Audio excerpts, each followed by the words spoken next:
Hello, and welcome to another edition of Academic Matters. I'm Joe Marbach, the Provost at LaSalle University. In this segment, I'm joined by Dr. Chip DeNoyer, who is a professor of history specializing in Asian history. Chip, welcome to the program. Well, thanks for having me, Joe. As I ask all my guests, tell me a little bit about how you ended up here at LaSalle. Well, my background is somewhat eclectic, maybe some would say erratic, in the sense that I started off as a chemistry major and then became a sociology major with a history minor. After a while, I decided that history really was what I was interested in, and I ended up going to Temple for a PhD. And as I was on a teaching fellowship, I was applying to various schools, and LaSalle was certainly one of them. In fact, it was the place that I hoped to come to ultimately.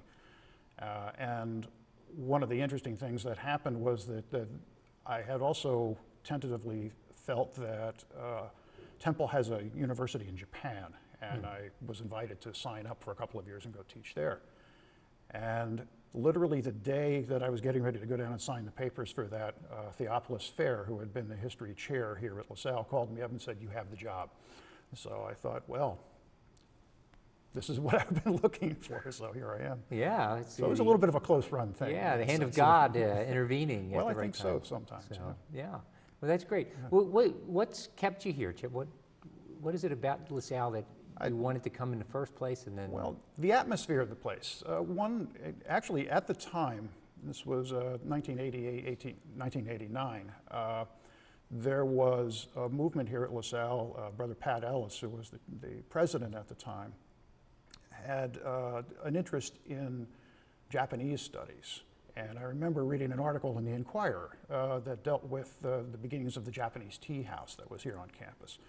Brother Joseph Keenan, who was since killed in a hit-and-run accident, had actually spent 8 years in Japan studying to be a tea master. And he, through his connections, was able to have the Urasenke Foundation, which is one of the big tea sponsorship organizations in Japan, come and outfit the tea house, which is in back of the Peel House. It's one of the outbuildings back there. So you would never know this was a Japanese tea house if you look at it from the outside, but then if you went inside, you'd see that it's absolutely authentically set up. And unfortunately, that was largely destroyed in some hurricane remnants back in 2005. Yeah.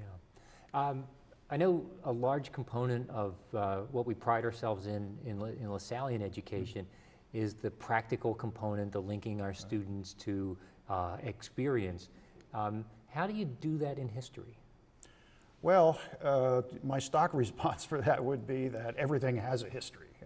And so what I try to do in class, especially in the opening days, is to try to find out what their majors are, what they're interested in, and perhaps use that as a platform to look into some of the history of some of those things. Sometimes in a world history course, that's not the easiest thing to do. But it's trying to build a personal connection and try to invest the students in the idea that, as Trotsky once said, you might not be interested in history, but history is definitely interested in you. Mm-hmm. Maybe Trotsky is not the best person to quote in that regard, but we've also, both in the history department and also for those of us who are involved in Asian topics and Asian studies here on campus, we've tried to develop some connections in the one case for student research. LaSalle is an institutional member of an organization called the Greater Philadelphia Asian Studies Consortium. I was director of that for several years. And the big event of the consortium every year is to have a conference that's centered on undergraduate student research. So LaSalle hosted the conference in 2009, and we've tried to have as many students as we can. Usually it's maybe 3 or 4 that will be interested in putting panels together, giving papers. And the conference rotates among the area member schools. This past year it was at St. Joseph's. It's been at Villanova, Swarthmore, Haverford, University of Pennsylvania. And the thrust of it really is for our students that they have an opportunity in an area that is somewhat understudied, I think we'd have to agree, at least at most undergraduate institutions. Yeah, and I'd imagine especially on the East Coast, Absolutely. we're more Eurocentric as opposed to. I think that's true to a certain extent. And this way they get an opportunity to meet like-minded students at area institutions. And also I think it's a confidence builder for them too. Certainly in a professional capacity, they learn what it's like to actually go to a conference, have to give a paper, have to give a presentation in as professional a setting as we can arrange for them. Are these students thinking about graduate school? In most cases, yes. Okay, so that's a very important experience, as you point out, because that's what they're going to be doing as they further their studies. Yeah, when in the past, especially when I do the history senior seminar, in the history department, the professors who do the seminars usually center them around a personal interest of theirs or their particular field. And so I usually try to structure mine around some kind of Asian or Asian-related topic, and typically it would be American East Asian relations, so that gives our majors, most of whom are not Asian studies oriented, an opportunity to sort of plug into something that they know, but also to extend themselves a little bit in the knowledge base that they have. Another area of kind of practical education is some of our travel study. Right, yeah. You've taken students to China and India a number of times. Right. If you can describe a little bit about what that trip entails. It's usually done during our spring break, so Right. it's an 11-day trip, 10, 11-day trip, something like that. Yeah, the typical way to do this is to do it over spring break. When we first started doing the China course, and here I should certainly add a plug for my partner in that, who's the director of our study abroad programs, Melinda Ingersoll. And she and I have partnered up for this, for the China course, largely because she had lived in China, and she has a quite high level of expertise. And that's how we came together in our initial interests. And the first time that we ran the course, we did run it over the spring break, but what we discovered was that the weather in northern China in March is sort of like the weather is around here, you know, so it can be very nice one day or it can be snowing the next day. And actually we had both while we were over there the first time. So what we do now is to run it later on in the season, usually in early May. Okay. That sometimes can cause a little bit of interference with the exam schedule, but we usually are able to squeeze everything in, get people back in time for exams, and get there just in time for commencement and all the activities that take place over that week. And students work with their faculty to try to make sure they can squeeze that in. Now you've also gone to India. Is the India trip more of the traditional mid-March, or? Yeah. India is much better fit for March. That's one of the better times to go. It's not devastatingly hot as it is in the summertime. And where we tended to go in India, the first time we went to Delhi and spent quite a bit of time there, Agra, where the Taj Mahal is, Jaipur, where there's a number of sights to see. There's a place called the Amber Fort. And the students love that because you get to take an elephant ride to the top of the fort. And then we also went to Kathmandu in Nepal. The last time that we went, we didn't go to Kathmandu, but we went to Bodh Gaya, which is the place where there is the site that's believed that the Buddha achieved enlightenment. And we went to Sarnath, where nearby Varanasi, where the Buddha had preached his first sermon, and there's also a monastery and grounds, extensive grounds and a park there. Yeah. Now these courses aren't just sightseeing tours, right? Oh, no. These are tied to academic courses. Students are doing readings about the area, the history. They're coming back writing papers. Absolutely. They're usually listed as history courses. So the term history there also includes a fairly considerable cultural component too, because in almost every case the students have never been to these places before. And this is particularly true with India. India is one of those places that I think many people would like to visit, but unless the opportunity really comes and directly confronts them, they're probably not going to do it. And what we've been able to accomplish with this course is to do it in a group setting so that perhaps fears about the safety of the streets in Indian cities and sort of horror stories that many parents may have heard about what the kinds of things that potentially could happen are going to be obviated. What types of students are you attracting? Are they all history majors, or are you getting business majors, other arts and sciences types of majors? That's a good question. Actually, we get all kinds. We had, in the last China course that we did, we had one student who was a history major. In fact, he ended up being our department award winner, who had taken Chinese as a language as well. So he at least was conversant with some of what he could expect to see. In fact, he later, he was one of our Fulbright Award awardees too, and ended up going to Taiwan the following year. So we have students like that, and then we usually have a number of LGU students, Leadership and Global Understanding students. And that's a minor on campus, and so they're Right. majoring in all different things. I know political science is a popular minor for a lot of those students, but we've even got some in business. We have some in business, some, I think maybe one or two in nursing as well.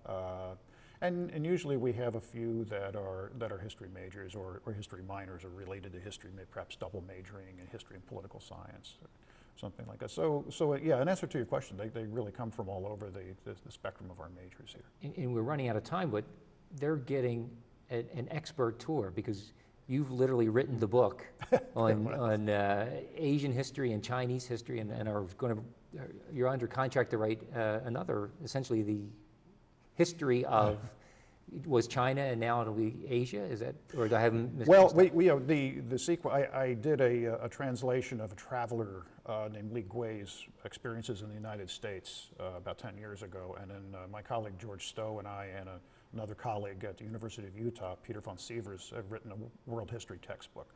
We just finished up the second edition of that. And on the strength of those texts, I'm under contract to write a modern Chinese history and a modern East Asia history to sort of go in the editorial path of the world history textbook. That So we've our written. students are getting it from the experts. Chip, it's been great to chat with you. Good luck on the next trip. I guess you're skipping a cycle. You'll be on Right. sabbatical, and then That's it's right. off to India. Well, I hope so, yeah. Okay. Well, thank you. My guest Thank has you. been Dr. Chip Denoyer, a professor of history here at LaSalle University. Please stay tuned. In our next segment, I'll be joined by Brother John McGoldrick, who's the assistant provost at LaSalle.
Really? Yeah, I'm running late. I'll be right there. What? Hello? Ugh, really?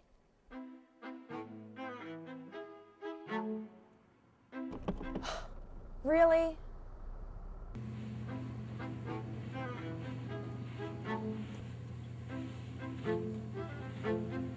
Really? Really?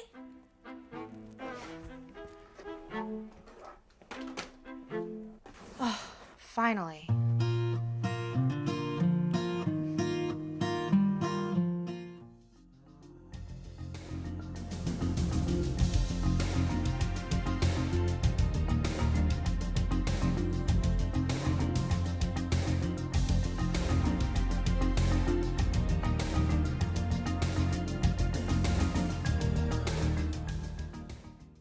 Welcome back to Academic Matters. I'm Joe Marbach, the Provost at LaSalle University. In this segment, I'm joined by someone who works very closely with me, Assistant Provost. I just gave you a promotion, John. Thank you. Brother John McGoldrick. John, welcome to the program. Thank you, Joe. It's wonderful John, to be here. you are LaSallian to the core, an alum. Yes. Come back. Tell us a little bit about what attracts you to LaSalle University and why you've made it such an integral part of your life. Well, as you mentioned, I am an alumnus, the class of 1971. I had lived here before when I was doing my doctoral studies at Temple, and I got to meet a lot of people who are still here. My career path changed from being in the academic area, where I went from being actually earning a doctorate in communication from the Temple University. I went to Christian Brothers University at the behest of former CBU president, Brother Michael McGinnis. And I worked for him briefly, and then when Brother Michael came to LaSalle, his successor moved me into a position very much like what I have today. So a few years later, Brother Michael asked me to invited me to come to LaSalle, interview for a position, and so I took the position as assistant provost, and I've been doing that now for 14 years.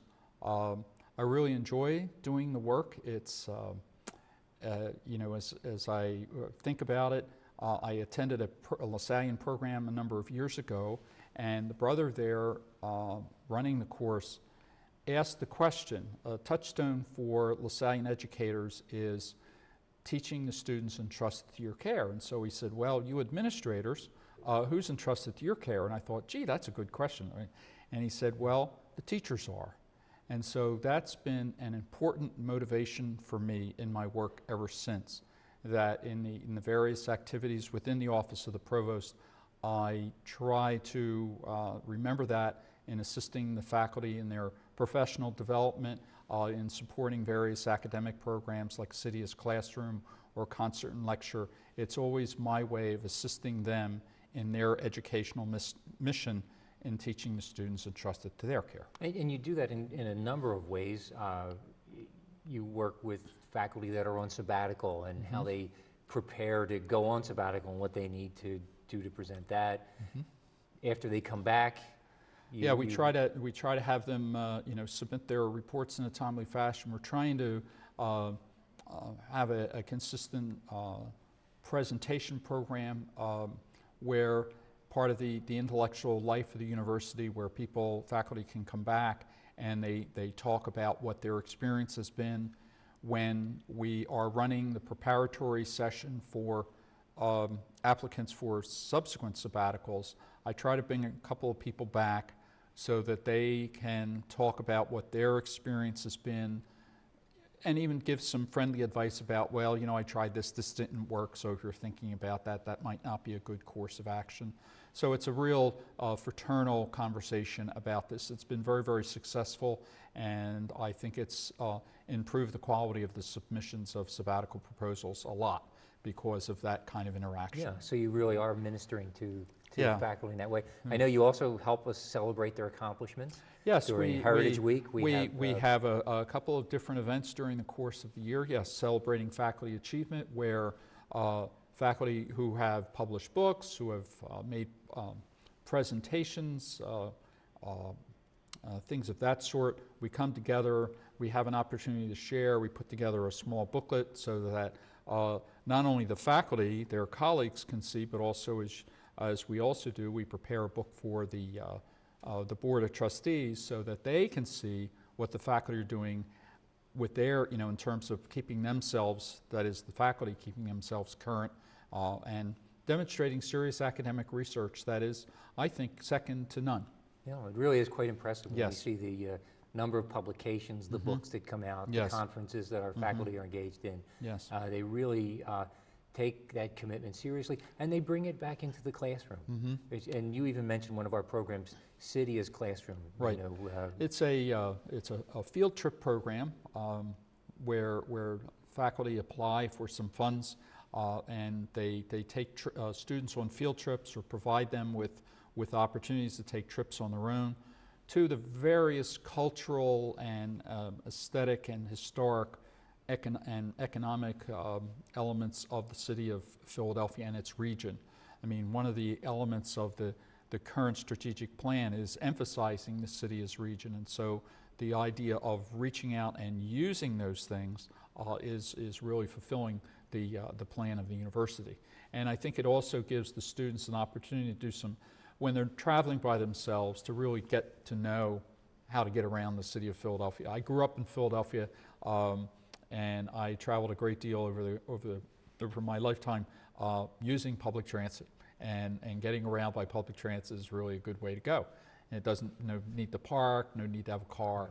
It's really right, handy. and a lot of our students coming from outside Philadelphia, from the suburbs, from other states, they're not familiar with it, so this is a way where sometimes we buy them a subway token. Oh, that's for send them on their sure. way, Yes, right? that's very true. You know, we try to support them as well as we can, and I think everybody has a good experience.